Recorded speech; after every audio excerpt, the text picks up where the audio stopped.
10 kilo பிரண்டை 10 kilo கல்லுப்பு இவ்வளவு எதுக்குன்னு யோசிக்கிறீங்களா? செம்ம சீக்ரெட் சொல்றேன், வீடியோவை ஃபுல்லா பாருங்க. பிரண்டை போன்ஸ்க்கு, ஜாயின்ஸ்க்கு, டைஜஷனுக்கு, பைல்ஸுக்கு, சுகருக்குன்னு நிறைய பெனிஃபிட்ஸ் இருக்கு இதுல. அந்த பிரண்டைய டெய்லி துவையலாவோ சட்னியாவோ பொடியாவோ உங்க ஃபுட்ல சேர்க்கறது அவ்வளோ பாசிபிள் இல்லைல்ல. அதனாலதான் இந்த பிரண்டை உப்பு. 1 கிலோ பிரண்டைக்கு 1 கிலோ கல்லுப்பு ஈக்குவல் குவான்டிட்டியில எடுத்து பிரண்டையை ஃபர்ஸ்ட் சின்ன சின்னதா உடைச்சுப்போம். அப்பதான் வாஷ் பண்ண ஈஸியா இருக்கும். இப்படி உடைச்சதுக்கு அப்புறம் அதை நல்லா வாஷ் பண்ணிட்டு சைடெல்லாம் கட் பண்ணி எடுத்துருவோம். அதுக்கப்புறம் அதை மிக்சியில சேர்த்து தண்ணியும் சேர்த்து நல்லா அரைச்சு எடுத்து இந்த மெஷினை யூஸ் பண்ணி அதை நல்லா பிழிஞ்சு எடுத்துருவோம். பாருங்க, பிரண்டை சாறு டார்க் கிரீனாலாம் வராது, லைட் கிரீனா தான் இருக்கும். இப்ப இந்த சாறுல கல்லுப்பு அப்படியே சேர்த்து நல்லா மிக்ஸ் பண்ணணும். உப்பு ஃபுல்லாலாம் கரையாது, ஓரளவுக்கு கரையும். அதுக்கப்புறம் மிச்சம் இருக்கிறதுலாம் கல்லுப்பாவே தான் இருக்கும்.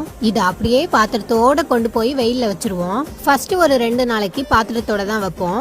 அந்த வெயில்ல தண்ணி சுருங்கி சுருங்கி கம்மியாகும். தண்ணி நல்லா கம்மியானதுக்கு அப்புறம் அதை இது மாதிரி தார்பாயில கொட்டி காய வைப்போம். மினிமம் 10 days ஆகும் இந்த உப்பு நல்லா காஞ்சி வர்றதுக்கு.